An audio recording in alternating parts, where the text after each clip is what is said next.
Vážení priatelia a čitatelia Postoj.sk, už vyše 5 rokov pre vás a s vami tvoríme internetový magazín Postoj.sk. Presne 1. júna 2005 sa na internete objavil náš prvý článok, editoriál s názvom Dialogom k pravde, nie ku kompromisu. Práve tieto slova sa stali aj našim mottom.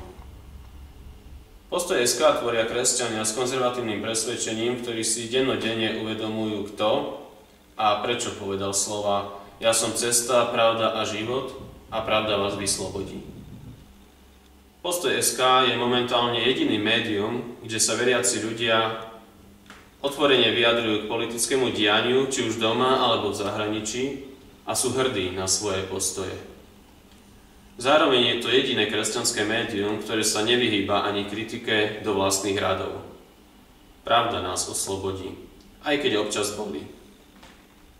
Uplynulých 5 rokov a množstvo čitateľov, ktorých si Postoj.sk získal, sú pre nás skutočne veľkým povzbudením, ale zároveň ohromným záväzkom neustále sa zlepšovať.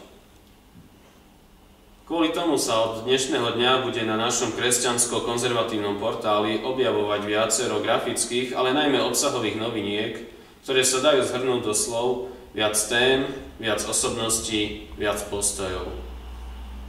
Postoj.sk vám bude postupne prinášať nové a veríme, že aj zaujímavé témy, o ktorých iné kresťanské a sekulárne médiá z rôznych príčin neinformujú alebo sa im priamo vyhýbajú.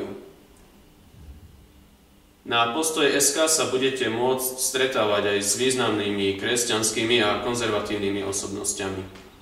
Sme presvedčení, že ľudia ako biskup Andrej Imrich, František Mikloško, alebo na druhej strane občiansky konzervatívec Ondrej Dostál, alebo konzervatívny pánker Koník sú dôkazom a prísľubom zaujímavej diskusie a plodnej polemiky medzi rôznymi konzervatívnymi prúdmi.